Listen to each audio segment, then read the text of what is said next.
to Kansas, gateway to Oz. Under the rainbow, this is where it was. Hollyhocks and red ripe tomatoes, hand-churned homemade ice cream. Let me tell you, Kansas is more than tornadoes. It's the best part of Dorothy's dream. Today on Around Kansas, join us for a tour of the Koester House in Marysville for a look at life before the turn of the century. Then enjoy a story about Earl Roemer, founder and president of New Life Market in Scott City. Next, we'll help you get ready for the upcoming Eclipse on Monday, August 21st. And we'll end with a look at Wild Bill Hickok in real life and in film. Closed captioning brought to you by Ag Promo Source. Together we grow. Learn more at agpromosource.com. This segment brought to you by Brown Chevrolet Buick in Wamego, just a short drive down the yellow brick road. And a very good day to you. I'm Frank. I'm Deb. And this is Around Kansas. So, gosh, it's the second day of August already. Oh, man. And we have been so busy. It's taken this long to recover from our events out at Fort Wallace and all the big expo. And we're still getting feedback from that, all the wonderful things that happened and wonderful people. So really, really a wonderful time, and invite everybody to come out and see the new addition to the museum at Fort Wallace and the statue of Scout William Comstock by Jerry Thomas. It looks awesome. And while we're talking about artists, I want to put in a plug. The painting behind us, we're in our brand new studio for the first time, and the painting behind us, yes, Vanna, would you show them the painting, please, is by our friend Kathleen Cobb, who is a very accomplished artist, and this is just one of my favorites. And that is from the Flint Hills, and if I remember what Kathleen said about it, that's not an actual place, that's a combination of a couple of places. So the bridge is from one place, the hills, she took those shots and sort of combined them. So if you're looking for that specific spot, you won't see it exactly, but isn't that wonderful? I see a tree there that looks familiar. One from my yard. Well, she just is, one of our incredibly talented friends, and just an amazing artist and a wonderful person. And so, yeah, we're thrilled to showcase her work. And if you have work you'd like to showcase, we'll be happy to take art, won't we? We'll be. Is this for sale? I would assume so. No. This was a gift. So this is actually mine. So no, this is not for sale. Never mind. But yeah, if you want to showcase some of your art and we can switch it back, wouldn't that be awesome? Yeah, we have a very nice place now to showcase it. Don't we? Yeah, when we get boring, Michael will just swing up and go look at the art. Yeah, just look at the art. That's right, just look at the art. My friend Tom Ross has been doing some new stuff, and he did the Spartacus exhibit. He lives in Lamy, New Mexico, and is just an incredible artist. And so he did this exhibit on Spartacus, and a whole series on Spartacus, and I wrote poetry to go with this exhibit. Yeah, nerd day, nerd alert, folks. And so we're going to put that together into some kind of book or exhibit or something, the poetry and the art. He started out with Western stuff. So the other day he did these Indians shooting bows into the air, and it's all mosaic. So it's like Spartacus meets the Wild West, and it's just the coolest piece. It's wonderful. Southwest of Spartacus. Yeah, it's cool. It's really cool. So, yeah, we have a lot of very artistic, very talented friends, don't we, Frank? I guess so, yes. I guess we do. And we get to talk about some of them on the air, which is a lot of fun. Mm-hmm. So we share them with you. And yeah, any ideas you have of people, places, and things around the state of Kansas, why, let us know. We'll be happy to do stories on them. Because we might not know everybody. That's right. We may have missed a few. Couple of people out there that we may have missed along the way. So let us know.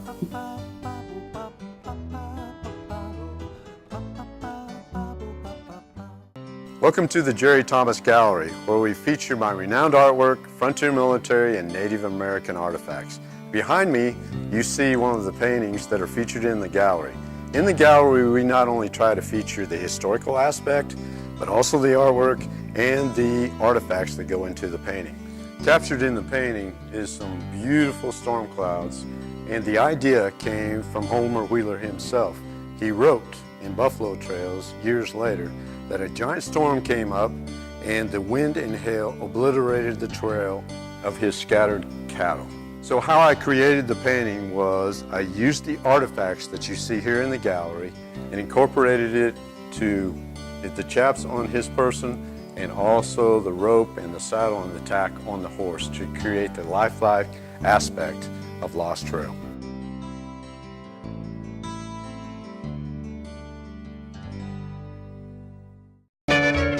Ag Promo Source is a unique group of marketing specialists with one mission: help your ag business grow. Each affiliate has their own area of expertise, and they work together to bring you advice, products, and services. To get started, visit agpromosource.com. Ag Promo Source. Together we grow.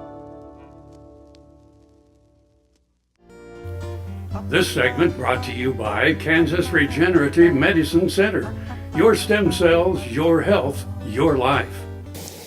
Please, Mr. Koester, I don't want to go. It's Remember not that song? Koester, it's Koester. Oh. Koester, and I hope I'm saying that correctly. Yes, I do remember that song, actually. Yeah. And I thought we were going to do a story about Koester. Never mind, I was No. taking a nap. Not that I don't usually take advantage of the time to do Koester, but we're doing Koester, the Koester House in Marysville. And I love doing the house stories. I love home tours, you know, when they have the Casa home tours and, you know, all those fundraising events. One of my jobs in my past life, I worked for the Winston-Salem Journal and Sentinel in Winston-Salem, North Carolina, in the home place section. And it was just me and my boss, who reminds me a little bit of you, Frank. And we just went around looking for cool houses to write about. It was the best job ever. I mean, it paid dirt, you know, but it was the most fun job because you go through these mansions. And what was the most fun were people that had money and imagination. I mean, if you had money, you could do anything. But if you had money and imagination, those were some cool homes. Then what we need to do is do some stories about some of the homes in Old West Lawrence.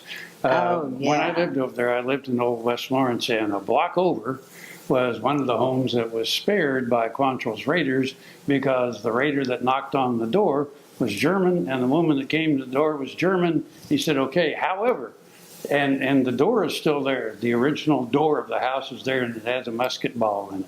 So there are lots of really cool things over there, too. There are cool houses. Let's take a look at one. The Koester House Museum, nestled in the heart of downtown Marysville, is an excellent place to take a look at life in Marysville before the turn of the century. Luxuriously furnished with the Koester belongings, including family portraits, clothing, toys and books, furniture, and household items. The house is a rare gem. Completed in 1876, renovated carefully since the 1970s, it is open to the public through the generosity of the Koester heirs. Surrounded by a brick wall and with cast iron lions and dogs guarding its gates, the grounds of the house are nearly as interesting as the interior. A summer kitchen, ice house, carriage house, and statuary make a stroll through this family's yard an experience to remember. A rare collection of white bronze, zinc, sculptures, which the owner acquired to enhance his yard and gardens, has been restored and is on display in the museum yard. The cast iron lions and dogs at the gates were noted by Laura Ingalls Wilder in On the Way Home, a diary of her family's journey in 1894 from South Dakota to Missouri. These statues have also been restored, along with cast iron urns, yard furniture, and a fountain. The Koester family came to America in 1850 from Germany. Charles F. Koester arrived in Marysville in 1860. He engaged in business and was recorder and treasurer of Marshall County. He joined his brother-in-law in the bank, which became the Exchange Bank of Schmidt and Koester. Mrs. Koester died at the age of 35 from consumption, leaving her husband with 2 small children. Eventually, the Koester family developed an entire block, which had 2 homes, one now a museum and the other a restaurant, several business buildings, and a park. The entire block was given to the city of Marysville by the Koester heirs in 1977. It is open April through October and by appointment November through March. I was in an accident where I fell off a roof. I don't know why I started to research stem cells, but I did. And I visited with the doctors. They were excellent. I had my neck done, my shoulders done, section of my back, my hips, my sacrum, my sciatica, and my tailbone. Now I am having better range of motion in my arms and my neck and my back. It was a long road to get there, but I'm so glad that I found them. Grain sorghum is one of the most important cereal crops worldwide, and Kansas leads the nation in its production. Over the years, sorghum has been either exported, used in animal feed domestically, or for other industrial uses. Recently, its use in the ethanol market has seen tremendous growth, with 30% of domestic sorghum typically going to ethanol production. Kansas Grain Sorghum is committed to sorghum research, market development, and education. Learn more at ksgrainsorghum.org. This segment brought to you by Kansas Soybean Commission. Progress powered by Kansas farmers. Well, I should start another segment with a song that has nothing to do with what we're going to talk about. So what else is new? I don't know. Oh my. Okay, anyway. You know, there are a lot of interesting people and places in Kansas, and that's why we do this show. And there are a lot of people that have no idea that there are a lot of manufacturers in this state. Mm-hmm. I mean, remember, of course, in Kansas, I don't know if it's really unique, but Fuller Brush Man. Did you ever see the Fuller Brush Man in North Carolina? Okay. Mm-hmm. Well, you know, they're made in Kansas. No, I didn't know that. Yes, they are. And we'll do a story on that, too. And, you know, there are lawnmower manufacturers here, grasshopper lawnmowers. They're made here. I didn't know that. Yeah, big dog lawnmowers, motorcycles, made here. See? You're killing me, Frank. I really didn't know that. Yeah. No, and so anyway, there's a lot of innovation in the state. Yes. You know, sometimes, you know, people may join the service or they had to go fight in a war or whatever, but when they come back, they have some ideas and they were able to develop it. And the next story is going to be about someone that came back to the state of Kansas and wanted more healthful food. And so that's what the story is about. It's called New Life, and there's a New Life market. And so let's take a look at the story. Here's a story by Ron Wilson, director of the Huck Boyd National Institute for Rural Development at Kansas State University. Food is necessary for life, but for those with food allergies, the right kind of food is vital. When someone with gluten intolerance or another food allergy finds a tasty food which is healthy for them, it can be like a new lease on life. Today we'll meet a Kansas entrepreneur whose company is helping supply those needs with a farm-to-family food safety program. Earl Roemer is founder and president of New Life Market in Scott City. New Life Market Business Development Manager Rachel Kladsky shared his story. Earl's family has farmed in the high plains of Kansas for 4 generations. As do many western Kansas farmers, his family grew grain sorghum, also called milo, as a feed grain crop for livestock. Earl became intrigued by grain sorghum's potential as a human food source. Earl is a scientist by training and a farmer by background, Rachel said. He started researching the potential use of grain sorghum as a human food crop. According to one account, the early grain sorghum products tasted like cardboard and the texture was like sand. Now they're much improved. K-State food science professor helped with research which significantly improved the quality and appeal of the product. K-State researchers even developed an award-winning recipe based on sorghum flour.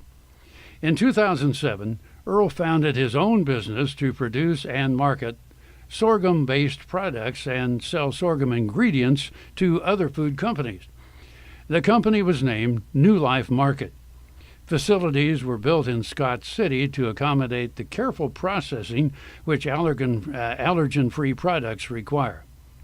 With the increased interest in gluten-free products such as sorghum flour, the demand for New Life Market products has grown significantly, as has the company's workforce. For example, Rachel studied bakery science at K-State, which was a product developer for Post cereals in Michigan before coming back to Kansas.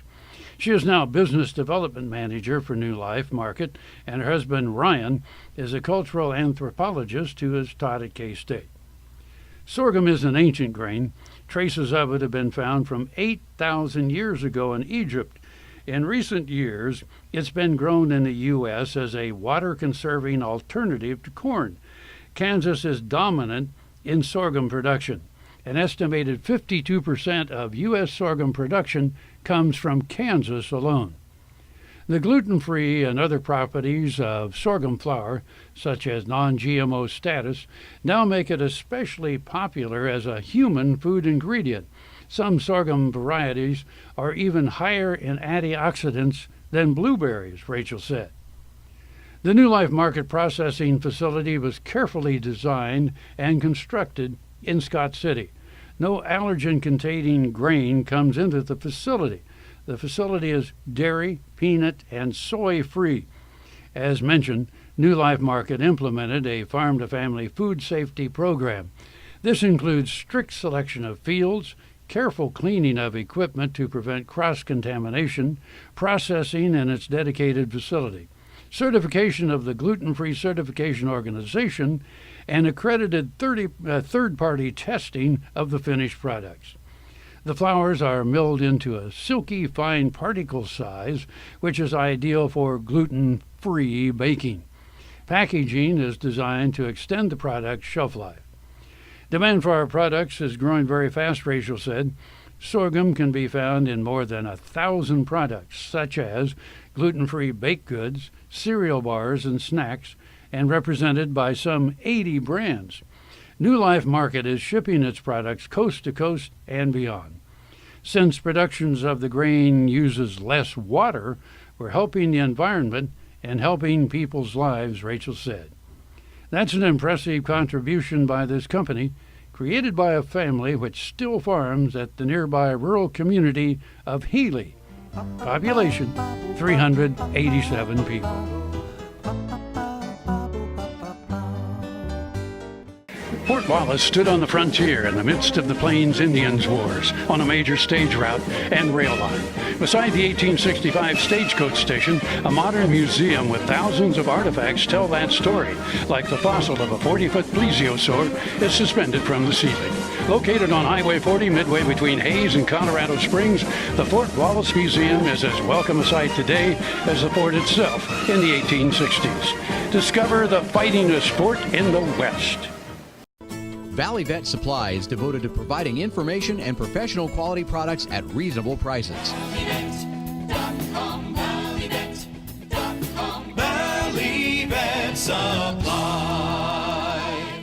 Soil is the life of a farm, and for 25 years, SureCrop Liquid Crop Nutrition has helped growers produce abundant quality crops while preserving and improving the soils they steward. SureCrop offers complete soil and plant analysis with cropping recommendations, delivery direct to your on-farm storage, and quality crop nutrition custom blended for your field. Choose SureCrop for the assurance of excellence for your soil. Call today or visit their website for more information. This segment brought to you by Kansas Grain Sorghum, growers working together. Find out more at ksgrainsorghum.org. People from all over the world have been booking flights and hotel rooms for months. They have been planning their vacations around this event, organizing watch parties, and studying and ordering supplies. The Eclipse is almost here. On Monday, August 21st, 2017, anyone within the path of totality can see one of nature's most awe-inspiring sights, a total solar eclipse. The path travels to the very far northeast corner of the Sunflower State, and the center line passes right over Troy at 1:05 p.m. Folks in Atchison, Hiawatha, and Seneca will have a front row seat as well, though the folks in Leavenworth might want to head over to St. Joe according to the website Eclipse 2017. Kansas State University and the Flint Hills Discovery Center will be joining together with Highland Community College to provide a day of great education and a once-in-a-lifetime experience. This path, where the moon will completely cover the sun and the sun's tenuous atmosphere, the corona, will stretch from Salem, Oregon to Charleston, South Carolina. Observers outside this path will still see a partial solar eclipse where the moon covers part of the sun's disk.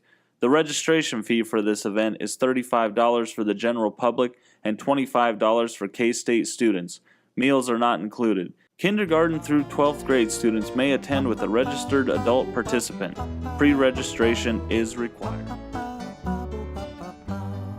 Buffalo Bill Cody earned his legendary title in Oakley. Bring the family and come celebrate Oakley's pioneering history and unique geography at two sites, the Buffalo Bill Cultural Center and the Fick Fossil Museum. Cody's statue marks his achievements and welcomes visitors to the Cultural Center. The Fick Fossil Museum houses world-class fossils and artifacts. You'll find Oakley at the hub of U.S. Highways 83 and 40 and I-70. Stop for the legend. Stay for the day. Discover Oakley. KFRM is one of the largest farm radio stations in the nation, dedicated to informing and entertaining rural listeners from northern Oklahoma to southwestern Nebraska. You can catch KFRM in many ways, of course, 550 on the AM dial, streaming at kfrm.com, or on your smartphone by going to the TuneIn Radio app, or on Ag AM in Kansas on Tuesdays and Facebook every day of the week. KFRM, tune us in. You'll be glad you did. This segment brought to you by Kansas Farm Bureau, the voice of agriculture. To join today or more information, go to kfb.org or find us on Facebook and Twitter. No, I really don't have a song for this one, but anyway. You know what? I tried to get the song. J.B. King from the Shyster Mountain Gang wrote this wonderful song called Aces and Eights, and it's about that's the hand that supposedly Wild Bill Hickok was holding on this day in 1876 when he was shot and killed in Deadwood, South Dakota. But of course, Hickok has so many ties to Kansas, and that's what this next segment is about. But I tried to get hold of JB and see if we could get that song.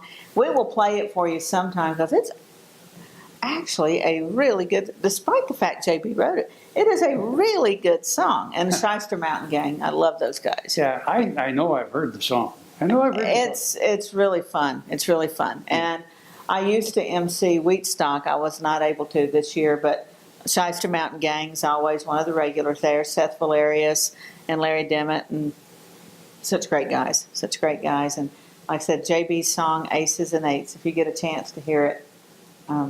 The legendary James Butler, Wild Bill Hickok, began his career as a Kansas lawman in 1858 in the hamlet of Monticello on the bluffs of the river near present-day Kansas City.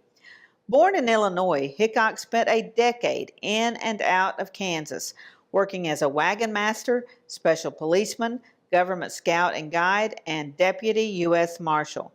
His exploits in the West were published in an 1867 issue of Harper's New Monthly magazine that brought him national recognition. In 1869, he was elected Marshal of Hays, serving until 1870. During his tenure, Hays was a rough frontier town whose population consisted primarily of buffalo hunters, soldiers, and railroad workers. In 1871, Hickok was hired as Abilene's town marshal during its last big year as a cattle town. He earned a reputation for being a quick draw and for spending most of his time playing cards in the saloon. It was in Abilene that Hickok met his future wife, Agnes Lake.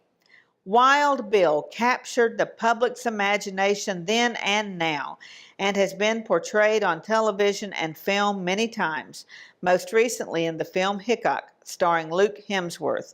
Hickok was killed by an assassin in Deadwood, Dakota Territory on August 2nd, 1876. He was 39 years old. Gotta go. I'm Frank. I'm Deb. And we'll see you somewhere around Kansas. Closed captioning brought to you by Ag Promo Source. Together we grow. Learn more at agpromosource.com.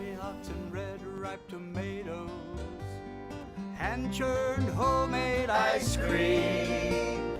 Let me tell you, Kansas is more than tornadoes. We're the best part of Dorothy's dream. We're the best part of Dorothy's dream. To see this show and past episodes of Ag AM in Kansas, go online to agamandkansas.com.